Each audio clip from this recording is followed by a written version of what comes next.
on that one. Kevin doesn't have to move up. Kevin. I was good where it was. Tim. Yeah, that's right. No, you're good right there.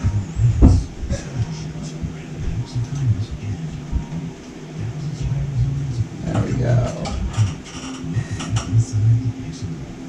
And a big thank you to Desert Financial Credit Union for sponsoring this morning's KRIM Community Spotlight program. Chris Higgins in the studio. Hope you guys are enjoying that marvelous rain we had last night. Just a nice light rain. It was so pleasant, and should be getting some more of that today and this evening for the next few days, in fact. So that is very, very nice. We welcome all the moisture we can get here in Rim Country. Well, this morning have few guests in the studio. You can watch as online on our KRIM FM Facebook page every morning, the Community Spotlight program. And in the studio, we are going to be talking about the Town of Payson Community Risk Reduction Program. So I have with me our Fuels Manager, Kevin McCully, Officer Kevin Rush, and our Community Risk Reduction Manager, our head honcho, I'll say, Tim Gallagher. Good morning, guys. Good morning, Chris. Good morning. Hey, thank you so much for taking the time to come in here this morning and talk about this incredibly valuable program. It's a fairly new program, but you guys can, share exactly how long it's been established. But again, I see it as a wonderful program for our community, and why I say that is because I love the fact that it is a program that is preventative. It looks at preventing accidents instead of responding to them or being reactive. So, Tim, I think you're going to start off. Can you tell us a little bit and introduce what the Community Risk Reduction Program is all about? Be glad to do so, Chris. This really is an exciting program for the community. We're excited about it. Community risk reduction, some folks don't really understand that process here, but really it is a process of identifying and prioritizing our hazards here in the community, and then putting forth the strategic resources to reduce the occurrence and the impact of those hazards. Now, relative to how we put this program together, I was able to go out and meet with several different police officers and all the fire crews, all three shifts here in Payson, and talk to them about the most frequent types of calls they're going on. And what we found out was what you would typically expect in a somewhat elderly community that we live in is cardiac issues are a big thing. Respiratory issues here at 5,000 foot of elevation causes problems for folks out there. Certainly the elderly population, diabetes is an ongoing issue. And then medication interactions. We continue to have issues with that, with those things. And so we identified those most frequent calls, but by and large, the most frequent call we're running on here in Payson are ground level fall injuries. And you might anticipate that with, again, the elderly population up here. So we took that information, we packaged up a lot of really good information, put together a packet that we take out into the homes, and we actually go out and do assessment. The hazard potential is the existing and predictable hazards that we see out there. And we start out in the front of the home and we're looking at things. I'll be taking a look at things such as fire-wise considerations, any hazards I see on the outside, tripping hazards, things like that. We go all four sides of the house with the homeowners. Wonderful program. They love it. We point out things that they hadn't even thought of. We get that kind of comment quite often. They hadn't even thought about that. But that's understandable because in our business, the three of us have been in the business a long time. We've seen a whole lot of things, and so we know it can happen.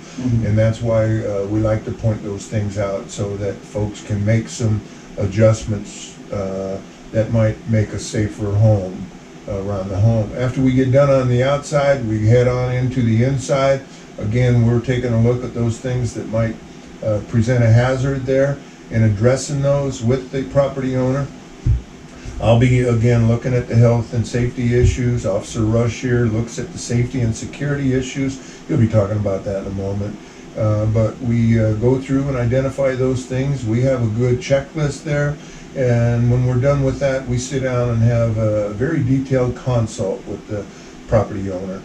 Sometimes very intimate consultation there. They ask questions, very private questions, if you will. But the trust that the community has in us, the police and fire department, is really humbling from our perspective. And of course, we wouldn't want to ever do anything to violate that. But that's really neat because they open up to us like they might not otherwise open up at all. So I'll sit down with them. I'll go through the information relative to the health issues. One sheet that we have in there, for instance, is preparing for your next doctor's appointment. We all recognize that we've gone to the doctor many times and forgot to say what we wanted to say. Mm-hmm. This provides an opportunity to write it down before you get to the doctor, to have the discussion with her about things that are particularly bothering you right now. Then we go on to talk a little bit about COVID and flu, and the way that I say that is that certainly we've learned a lot from COVID. COVID's generally speaking in the rearview mirror now, but we all know that there's another flu season coming this month, and all the things we learned about COVID, social distancing, wearing a mask when it's appropriate, washing your hands constantly, those kind of things, all play into the flu season and reduce the occurrence of us catching or giving the flu bug. Then we have some discussion about the cardiac issues. A big issue, like I said earlier, here in Payson, elderly population. We talk about the cardiac issues, some of the preventative measures they can do to help out along the way, some facts and figures. Still, the number one killer here in the United States is cardiac issues, so we need to keep our eye on that regularly. Then we have a discussion about the respiratory issues. Certainly we know that there's folks that come from, working out of the mines, for instance, or working in the dirt back when we never did wear respiratory protection and we're paying for it now. Or folks that smoked for 40 years that they're paying for it now. So we discuss those sorts of things and some things to help with those issues, to reduce the progression, slow down the progression of the disease process. We go into some discussion about diabetes, some things that they can do relative to minor diet changes that they can make that will certainly help reduce the progression of the disease, slow down the progression of the disease process. And so we have discussion about that. We give them some tips about some things they can do for that. And then also, I mentioned earlier, the medication interaction. We continue to have problem with that because folks, for instance, Mrs. Smith forgets to take her pills this morning, and she decides she's going to take them this morning along with the ones tonight and the supplements that she got at the drugstore. And now we have an adverse reaction, and 911 they call, and here they come. And these things, like for instance, and I want to talk about the fall injuries for a moment because it really is a serious problem here in Payson. And little things that you can do around the home to make it safer, to reduce the potential occurrence of having a slip, trip, or fall injury. And so we talk about some strategies there, minor modifications they can make, and hopefully have them understand some of those things. Most of those, like the fall injuries and the medication interaction, absolutely preventable with a little bit of education, and that's what this program is really about. A little bit of education, some minor lifestyle changes, some minor modifications to the home.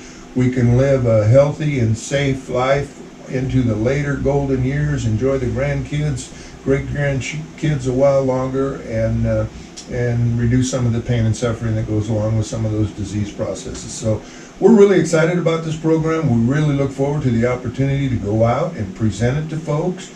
Officer Rush here is going to speak in a minute here. Was going to give us a number that we can call to set up an appointment. We will set up an appointment with you. We'll be glad to come out. Myself, Officer Rush, or another firefighter, another police officer, come out and do the walk around the house and in the house and really help you understand some things that could improve the quality of your life. So having said all that, now I'm going to go turn it over to Officer Rush. And go ahead, Chris. I'm sorry. Oh, no, I was just going to say, you're like a community risk reduction motivational speaker, Tim. I love it. And I think people listening, and I know heard the presentation at the Chamber Luncheon, and it really motivates. I know it motivated me, and I think it motivates other people in the community to look at their home and to see what they can do to make their home safer and to eliminate some of these risks in their home. I mean, it's just kind of a no-brainer. Everyone wants to be safer. So if there's things you can do around the home to make your home safer, it's a wonderful thing. So just have to comment, our Clifford Lane, our #1 Facebook fan, him and Edna, watching in Illinois. He's a dispatcher there, and he says support them all, and he puts the little symbols for all the different public safety entities there. And Edna, watching in Arkansas, she said, you guys are a great resource for the community. Thank you for all you do. Thank you, Edna. Thank you, Clifford. Appreciate that a whole bunch. Yeah, so looking at security, Kevin, what are you particularly looking at when you go into a home? Yeah, good question. So when we go through our process and we look at the home, we really kind of start from the outside working in. Outside, we use what's called SEPTED principles. It's just an acronym that stands for Crime Prevention Through Environmental Design. And really what we're looking at is the outside, the trees, the bushes, the landscaping. And this where kind of every home is a little bit different. You know, we've got some fences and fence lines and trees and manzanita bushes everywhere. You know, we've some residents we looked at, we've got big open lots next door, you know, all those different things. So we're kind of looking at that. And really what we're looking at is how do we help you make your residence less attractive to criminal activity than other residences? It's not that you want to wish bad luck on your neighbor, but your primary responsibility as a homeowner or as a renter is to protect your residence, your castle. And so how can we make your residence look less attractive? Because really, criminals, they don't want to be seen. If they can be seen, they can be identified. If they cannot be identified, they can be caught. And so what are some things that you can do to help us so that that criminal element that any neighborhood has, that they pass on? You know, and then we talk about neighbors helping neighbors. You know, that it's then if you kind of broaden that out a little bit, it's the neighborhood's responsibility to try to make your neighborhood less attractive to criminals than other neighborhoods. As a Payson police officer, it's our job to make Payson less attractive to criminals than other cities. As an Arizona law enforcement officer, we're trying to make Arizona less attractive to criminals than other states, right?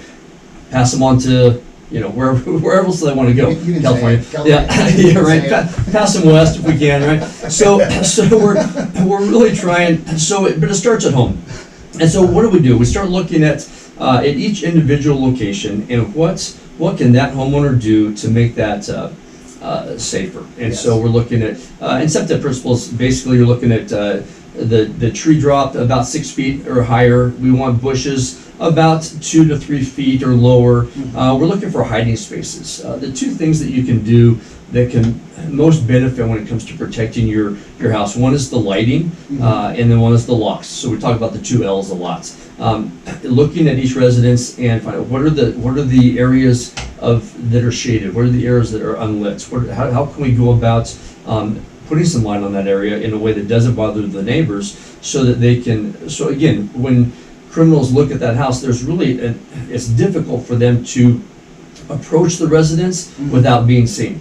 If we can create an area like that, then we've gone a long ways toward reducing that resident's risk of being a victim of a crime. And so we go through all 4 sides of the house, looking at all those different things. A lot of times we'll notice that a lot of the lighting and things are outdated or they're old. So we'll make some recommendations on how they can improve their lighting. Shrouds that they can put in so they can still be respectful of the dark sky ordinances, but they can still provide light and direct it in the appropriate areas. We talked about a lot of the different resources that they have to do that and kind of where they can go to obtain that. And then we'll go inside the house. And again, with the house, we're looking at locks, door locks, door frames. Big one, we have is sliding glass doors. How are those reinforced? What are the mechanisms that might be used to open those? Looking at windows, especially during this time of year, a lot of people like to open up their windows for ventilation, but they don't place any kind of secondary lock on the window to make sure that it can't be used in the middle of the night to open up. Really easy to pop a screen off, especially on the other side of the house when you're sleeping, and gain entrance. Garage doors are a big one. We talk about having that secondary lock on the garage doors and then how they can do that. So just really looking at each residence, where you're going to go. If you do have a home intruder, what's your safety direction? Where you're going to go, where you're going to kind of barricade yourself in. And then we go on to talk about all kinds of different programs that the police department offers for our citizens, whether it comes to things like vacation home watch. We have a lot of retired citizens like to go out and visit the grandkids. They like to go out and visit the kids. What are some resources that they have to make sure that their home is protected when they're away? So we talk about several of our volunteer programs, and these are 100% free. They're all offered through our through our Payson Police Department volunteers. So we have a vacation home watch that we give them, kind of the resources to get signed up for when they're out of town. We talked to them about the Path Welfare Check program, which is very unique for Payson. Our volunteers actually will call everybody on the list every day. Usually during the night, early morning is kind of a dangerous time for a lot of seniors. And so it's, getting up, they fall in the night, they don't have access to the phone, and they're there until some, maybe for who knows how long, until somebody realizes that they're haven't been out and about. And so we talked to them about with the Path Welfare Check program. We call them every morning, make sure they're up, make sure they're going. If we don't get an answer on the phone, send one of the police officers over to check on them, make sure that they're okay. We also have the Guardian Angel program, which is a pendant that they can press if they were to have a fall or medical emergency. So we talk about those also. And the Guardian Angel program, is that also a free program offered by the town? Yes, sir. Absolutely. It is. I think, wow, there's probably a lot of people that if they don't realize that, that's oh my gosh, a wonderful program. And if it's provided free by the town, that's amazing. It really is cool. As I travel around the region, talking and doing trainings and things, I talk to other officers from other cities and counties and towns. They're all amazed at what we've been able to do with our volunteer program.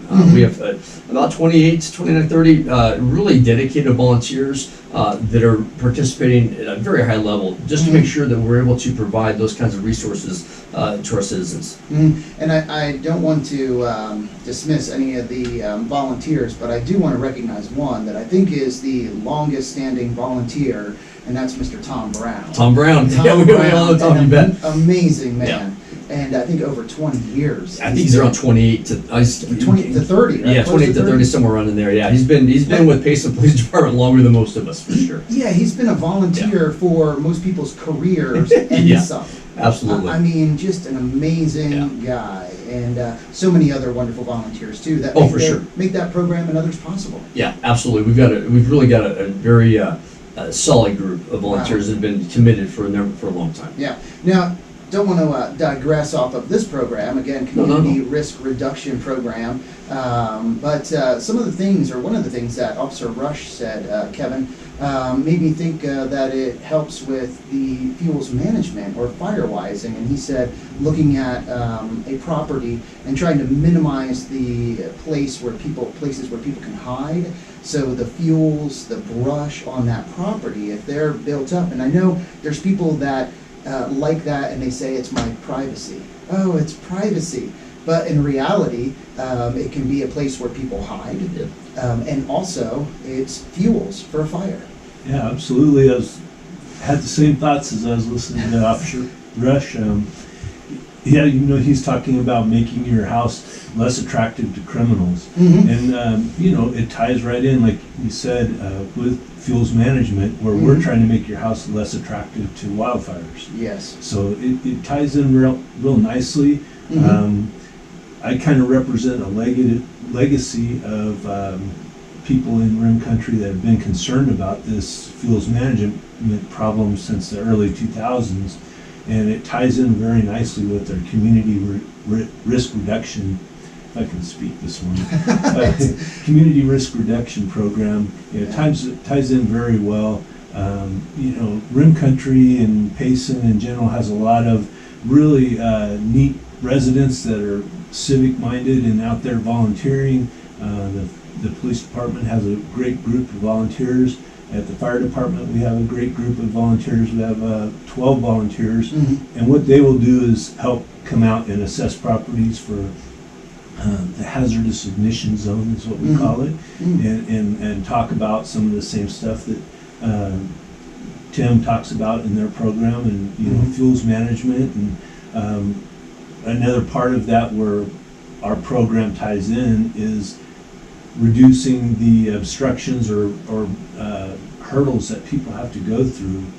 We work hard to cooperate with the Blattner Brush Pit to give people a place to take the vegetation that they're taking off their properties.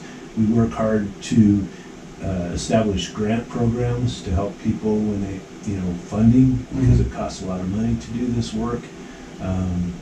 So we tie in really nicely with this program, kind of the past tying into the future and tying into another element of that, personal home safety. So I think it all works really well. We have a great team and great people out there looking out for our community. It is so true. I know this was mentioned before the program. Someone mentioned the Three Amigos. And I think it's quite fitting, but not in a comical way, but in a way that you three really are friends to Payson community members. Because, as you described it, Tim, the trust and the concern that all three of you have, along with all of our first responders. But your mission in this program is really, to go in and do everything you can to help residents prevent injury, to make their homes safer, to reduce, the threat of fire. So you really are like friends to, all the residents of Payson. And these are such great programs that are offered by the fire department and the police department. And the fact that they're free. These are free resources. And the other thing, I was going to ask, and I'm sorry I didn't ask since we are on our Facebook Live, to bring one of those folders, because I was so impressed with the information packet or that folder that you provide to every person you visit. All the information in there and how it's laid out. I haven't seen that layout in a while, but it's so effective because when you open up that folder, you have all those categories and those headers right there. So when you need to find information, boom, you just go right to it.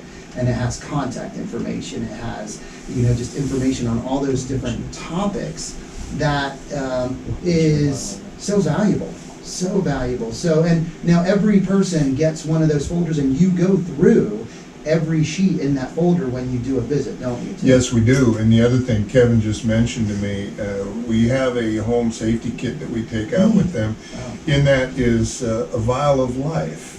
You may not have heard of the Vial of Life program, but it's a very important program. And that is, what we do is we just take a pill bottle and we ask the residents to put that in the door of their refrigerator. That way when the paramedics come through the door, if they find the patient unconscious or an altered level of consciousness, they can go to the refrigerator door, see they've got a Vial of Life. In there is a history, if you will, medical history, that has all the information that I need as a paramedic so I can do a good job treating the patient. They fill this out, they leave that in the door of the refrigerator, and that is information available to the on-scene paramedic that can help do much better patient care for them. Wow. It's great stuff. And I can tell you one other thing I've got to throw in here right now for my brother sitting alongside me. Every one of us that come to this business are here to serve. That is within our heart. That's who we are as human beings. We want to serve. And I've got to say, fortunately, we've got good leadership here. Chief Frontisher, Chief David Staub from the fire department provides the support for this program. They really wanted this program up and running. Under their guidance, we were able to develop this program, and it has been very successful. Oh yeah, I just can't say enough good things. The more that I, talk to you or hear you present the program and all the programs that are offered, it's just amazing. We as residents of Payson are truly blessed to have all of these resources and programs that are available. And I hope that by listening today, watching today, there's people that have heard about these that will contact you. And so, phone number, and what is the best way to contact you? Best way to contact us, we have a message line set up at the police department that I monitor every day. So 928-472-5060. That's 928-472-5060. Just leave a message. I check those, then either Tim or I get back and we set up the appointment. We also have a website, PaysonGuardians.com, I think. .com, yes. Yeah, .com. So PaysonGuardians.com. Payson Guardians was a 501c3 that we initially got set up to try to help to create some financial resources to help us to run the program. Mhm. And you can also get to that through the Payson Police Department website. Okay. Facebook page, jump on there, click on the link on the police department website, and we've got a link down there towards the bottom, Payson Guardians. Click on that, and you can jump on, and it allows you to send emails to myself or the police department, or again, the phone number, so you can reach us pretty easily. And what was that phone number, just one more time? Sure, it's 928-472-5060. 5060. Yep. Great. Going to put that on our Facebook Live right now as a comment. And I was going to say, if also if you're listening and maybe or watching, and you have family members or parents in the community that you want to, have a visit, have the gentleman here visit their home. You can also call and request that. Absolutely. We've done Great that on idea. more than one occasion. We've Yeah. gone out to visit with parents or moms or dads that are living alone a lot of times. But kids will call us up and say, hey, we could really use some help. Can you go out and take a look? And we've encouraged those. Yeah, what peace of mind. And I know I've heard that a couple times mentioned before, where there's maybe elderly in the community that are alone. There are quite a few elderly that are alone now because maybe a spouse has passed away, Sure. or they've been single, their entire life. Their children are not in the community anymore. And this is great peace of mind for Sure. children or for relatives. In fact, I do have a friend who recently, she had a fall. She did have a fall going out, I think, getting her mail, and had a fall. And she was a participant in the Guardian Angel program. And she has relatives, I think brothers that live out of state. And she's, alone, and they're trying to, hey, what are you doing? Come on, move here, move there. And she's like, no, I love Payson. I want to stay here. So this provides that level of safety and reassurance to where she's told them, this is what I have signed up for, and I've used it, and they respond right away. They're here, and that puts her brothers at ease. And okay, all right, if that's what you want to do, and they've seen it in action. They've seen how it worked, and they've also received phone calls because they're on that list. So to let them know this happened, and this is what took place, but we responded, and so Yeah. it's great. Yeah, thank you. Appreciate that. Yeah. Oh no, you're so welcome. Again, I think because it is so important, the number that you can call to get more information on the Community Risk Reduction Program, or to request a visit. Again, from Tim and Kevin, that number is 928-472-5060. There you go, it's 10:30, just like that. You guys did awesome again. Thank you very much. I appreciate that. Thank you for having us. Oh, you are so welcome. Thank you again for taking the time out of your day to come in and share this information. Also, do you speak to organizations, or if there's people listening that are part of different organizations, maybe HOA or something? Any opportunity we can get, we will be glad to present this program to whatever the group is. We'll be glad to do that. There you go. So if you're listening, I think HOA. Yes. HOAs, you have a HOA meeting or a get-together where this is presented to people in your Yeah. community. Rotary, Kiwanis, Seroptimus, Lions Club, just all the clubs that we have in the community. It would be great to have these gentlemen there to share this with your group. So thank you again. Thank you to everyone listening and watching, and thank you to Desert Financial Credit Union for sponsoring, again, our KRIM Community Spotlight program. Time to get back to the music with some John Cougar, Little River Band, Bon Jovi, and more. But first, a quick update from the National Weather Service. As for Payson and surrounding areas, I'm Nick Kath. We have There we go. And this right here, thank you guys. See you.